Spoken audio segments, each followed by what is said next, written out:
Hello everyone, welcome to the Adkup Show. Donald Trump recently posted on his Truth Social that Christians in Nigeria are being persecuted by Islamist terror groups. For example, by Boko Haram, which is one of the biggest terrorist groups in Nigeria and West Africa. According to him, Christianity is facing existential threat in Nigeria.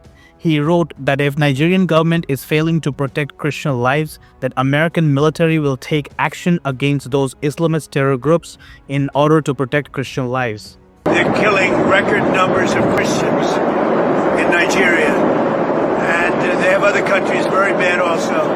You know that part of the world, very bad. They're killing the Christians and killing them in very large numbers. We're not going to allow that to happen. It all sounds very nice for any Christian that Trump is trying to protect them. But the question is Trump really trying to save Christians in Nigeria? Or is there any other agenda behind doing all this? Recently, there was a meeting between Donald Trump and Xi Jinping in South Korea. There was no solid outcome of this meeting, nor there was any mutual understanding built. In fact, it looked like as if China was not at all interested in this meeting. Xi Jinping's body language was not warm at all. Since the beginning of tariff trade war, which is ongoing right now, China has responded to it by putting export controls on rare earths to the United States, and that's where the real story starts. China dominates global rare earth element production. It controls about 70% of mining and over 90% of processing. Rare earths are very crucial for technologies like electric vehicles, semiconductors, defense systems, and renewable energy. And guess what? America is nowhere to be seen in this most critical industry. It's struggling to establish this industry in America in order to reduce its dependency from China, but nothing really is moving forward. Trump tried to get rare earth from Ukraine, which failed because Russia now controls majority of Ukraine's rare earth. Then Trump moved to Pakistan and signed some deals related to rare earth. But here also things aren't really working as Pakistan doesn't have infrastructure and security to get those minerals out. However, they somehow managed to export something to the US.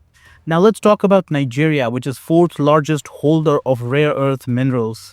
So Nigeria is a country in West Africa. It has population of around 237 million, making it the most populous country in Africa. It's a poor country with a GDP per capita of around $800. In 2014, Nigeria's GDP was around $570 billion, and by 2024, its GDP reduced to around $180 billion. This happened because of Nigerian currency Naira got devalued. The country faces resource crunch and lacks means of generating revenues. 90% of exports is just crude oil, which accounts for 70 to 80% of total revenue the country earns. Nigeria is currently facing high inflation and unemployment. What I'm trying to say is Nigerian economy is not a high-performing economy. Government is corrupt and struggles at every level.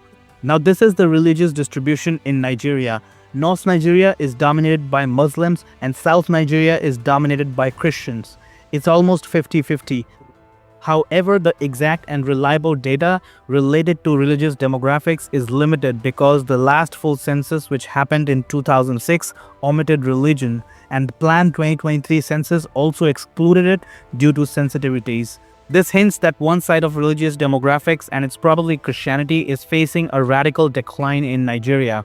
Islamist terrorism in Nigeria is a fact, but it's not straightforward. Nigeria faces a complex and multi-dimensional terrorism landscape, primarily driven by jihadist insurgencies in northeast, banditry with terrorist designation in northwest, and separatist violence in southeast.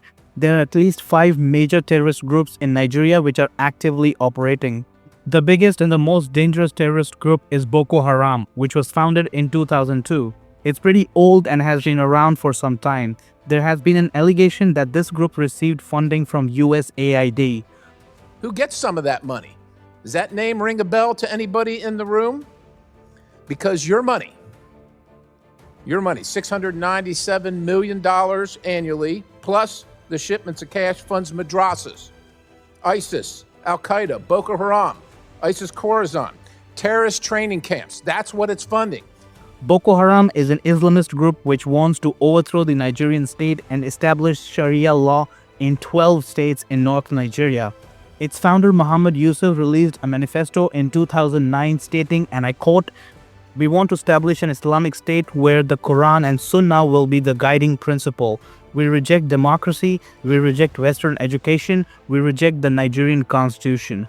Currently, Boko Haram is engaged in anti-Christian cleansing in middle belt of Nigeria. Now, the other groups which are doing violence in Nigeria include banditry and separatism.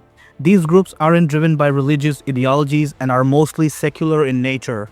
Bandits kill both Christians and Muslims. However, this happened mostly in North Nigeria because North Nigeria is more impoverished than South Nigeria. Separatist groups are primarily secular. They are rooted in political, economic, and ethnic grievances such as demand for self-determination and resource control. The main separatist movement is led by indigenous people of Biafra and its armed wing, the Eastern Security Network (ESN). It seeks to restore independent Republic of Biafra in predominantly Igbo Southeast.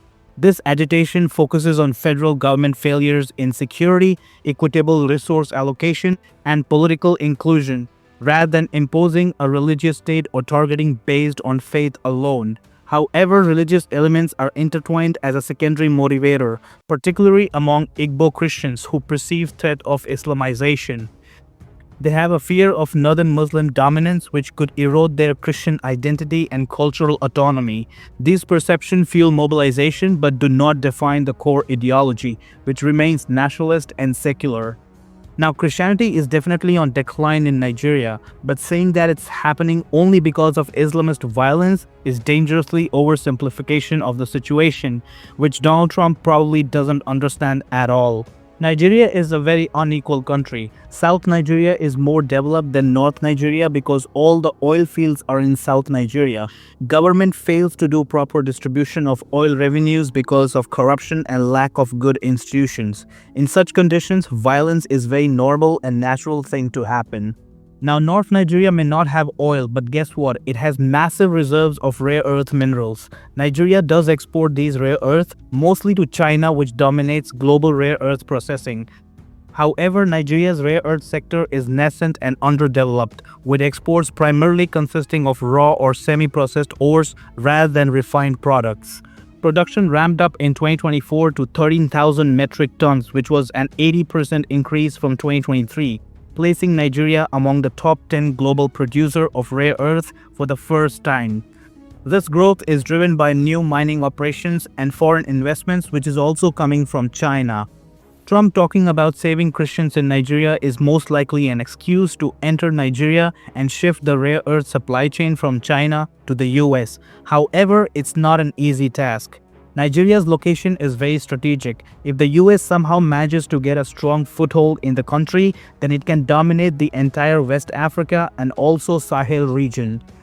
These regions are full of natural resources. Sahel region of Africa has been dominated by France, but in recent years, France has withdrawn from the region because locals were tired of France exploiting their resources and not giving anything in return.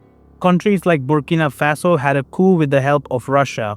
Increase of Russian and Chinese influence in resource-rich West Africa is not seen in a good light by the US. The US pretty much dominates Nigeria's energy sector through its big energy corporations like ExxonMobil and Chevron. The US helping Christians in Nigeria got mixed response from the citizens of Nigeria. Some gave an example of Libya and Iraq and asked America to stay away from Nigeria, and some asked for an intervention. Technically, what's happening in Nigeria is an internal affair of the country. Nigeria is unable to stop this multifaceted violence because the Nigerian state lacks resources and proper institutions. The US showing interest in Nigeria is definitely not only about saving Christian lives. It's clearly more than that. It's about dominating West Africa, exploiting resources, and countering adversaries' influence. In the late October 2025, Nigeria and China signed an agreement of $3.5 billion, which focuses on almost all sectors in Nigeria. This makes Nigeria a very important country for China. Now the big question is, should the US intervene to save Nigerian Christians as they are being genocided according to Trump? To answer this question, one must consider a few things. Nigeria's population is around 237 million, and out of that, around 105 to 110 million are Christians. Nigeria is not a country of 15-20 million citizens. Neighboring countries of Nigeria have Russian and Chinese influence. Russia is militarily active in West Africa and Sahel region. If the US intervenes, then Russia might also get involved in arming and funding anti-American groups. This might turn Nigeria into a proxy, and country could further tank and witness more violence. Spillover of all this will affect neighboring countries, and if all this happens, then Europe will face a refugee crisis at an unprecedented level. Immigration is already a big issue in Europe. So the answer for the US intervention in Nigeria should be a big no. The US needs to negotiate with Nigeria for rare earth, and if it really wants to save Christian lives, then it should provide funds and resources to Nigerian state and ask them to control the anti-Christian violence in the country. America is not what it used to be. It's not possible for America to compete with China by just doing military interventions in different countries, especially in a country like Nigeria, which has resource crunch but also a huge population. The US needs to first build capacities and capabilities within the US.